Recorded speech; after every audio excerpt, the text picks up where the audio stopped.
Hi there, Hillary here for WaterLogged on behalf of saltwateraquarium.com. If you are just joining in, this is my brand new tank. It's a Red Sea Reefer 425 and I'm doing a build series. In this episode, I am going to go ahead and put the skimmer in and I'm going to install the return pump. Now, we're going to do the skimmer in the second half, but the first half we're going to go ahead and do the return pump. Now, for the pump itself, I used to have a 180-gallon aquarium. This is the CJ Syncra SDC that was on that. Since I'm not going to be setting that 180 up again because it was cracked, I'm going to go ahead and repurpose this pump. Now, the pump, when you get it, it comes with a whole bunch of different pieces. So I kept all of those when I originally got it, and now I'm going to be able to reuse those. That said, if you're watching this video, you probably have heard the news that Red Sea has released a whole set of new stuff for their tanks, and one of the new items is a pump to integrate with this whole system. So hopefully by the time you're watching this video, you should be able to pre-order those pumps, which are actually also CJ pumps. But let's go ahead and get started with this one. Okay, so when we are doing this part of the install, you're gonna need a couple of tools. First, you're gonna need a set of pipe cutters. If you don't have these, you can use a really sharp knife. You're just gonna wanna make sure that you're able to get a good, solid, even cut across the pipe. Next, you're gonna need a set of pliers so that you can crimp down the clamps for your hosing. Now, you can order these on Saltwater Aquarium. As you can see, you get a whole bunch of them in the pack, but you want to make sure that they are the plastic ones. You can get stainless steel clamps at your local hardware store or even online, but even though they're stainless steel, you run the risk of them breaking down and rusting in the future, so play it safe, go with the plastic ones. Now, to do this, I'm gonna go ahead and put the pump itself into the sump, and I'm gonna measure about how much of the hosing that I'm going to need to go from the pump all the way up to the return piping in the tank. So let's go ahead and get started.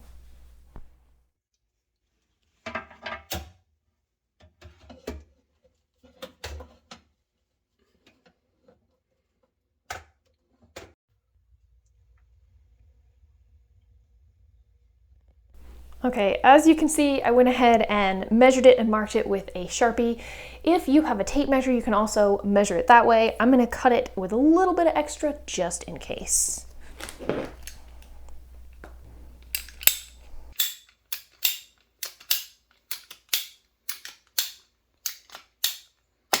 Okay, now that I've got this cut, I'm gonna go ahead and remove the pump, and because Red Sea is smart enough when they did their plumbing, it's pretty easy. I can unscrew and quickly disconnect the piece of plumbing so I can attach it all together and then stick it back in the sump.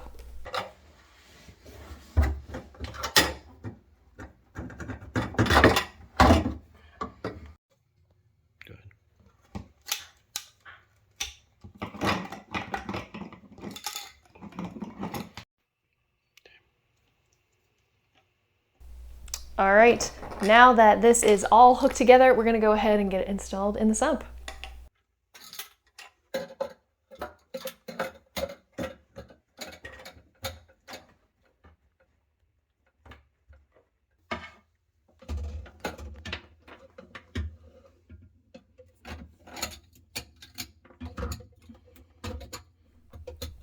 All right, the pump itself is installed. I still have to install the controller, but I'm gonna do that a little bit later on when I get all of the electrical up and going. So let's go ahead and get this skimmer set up and installed.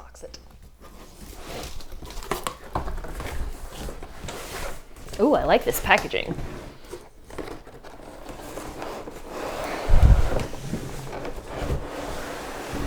Wow. Ooh, look at that.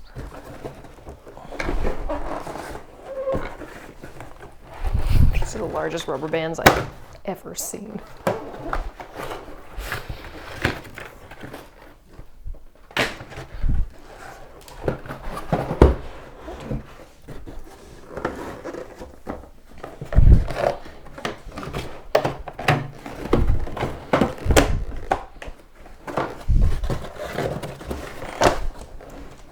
Gosh, it's... Whoa, that's a lot of skimmer.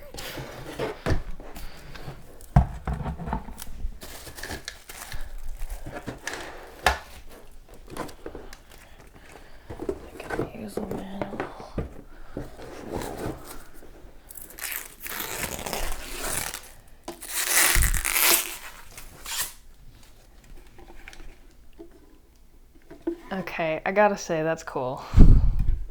I've seen a lot of different skimmers working in aquariums and working at local fish stores, but this looks nice. I can't wait to get this set up.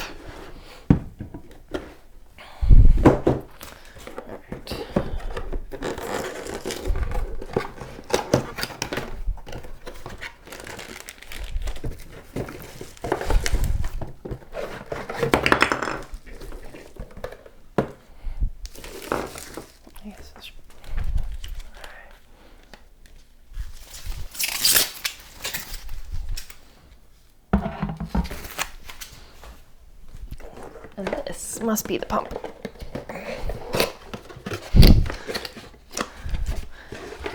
Now, if you didn't already know, this skimmer is also run with a Seche pump.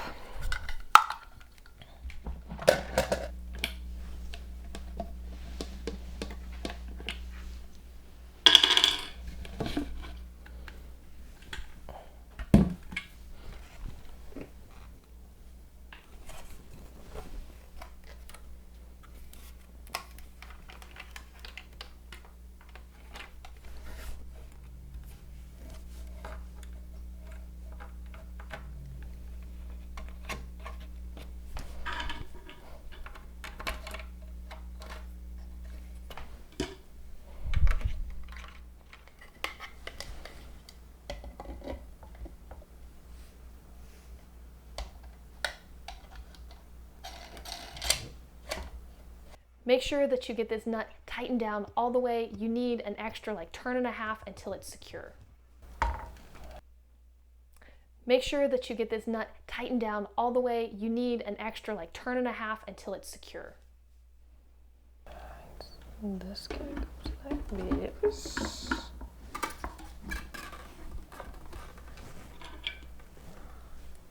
Ooh. Fancy.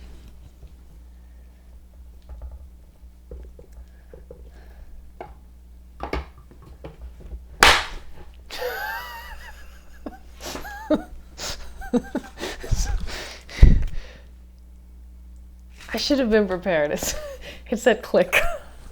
Every time it said click in the instructions, it's super loud. All right, I have this thing together and I gotta point out a couple of things that I'm really excited about. See this little viewing window here? It's pretty cool. The reason they have this is so that you can see how high up the neck that the foam is on your skimmer and decide whether or not you need to adjust it. But something else that I really love and I don't know that I've seen before is you can see this piece in the center. On the edges of it, it's got these two little rubber blades, and if you spin at the top, it allows you to clean the inside of this chamber. If you've ever had to clean a skimmer cup before, like the inside of it gets really gross and you always have to stick your hand in there and get that clean, you don't have to get messy with this one. You can just twist and it cleans.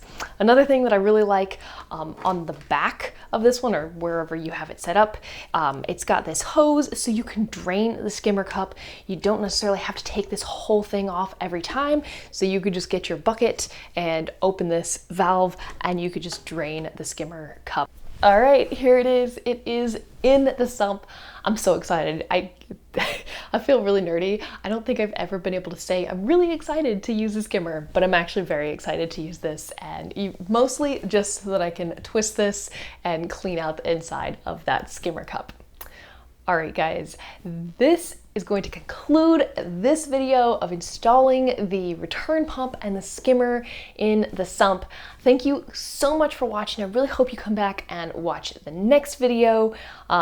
Stay tuned. We got some exciting stuff coming.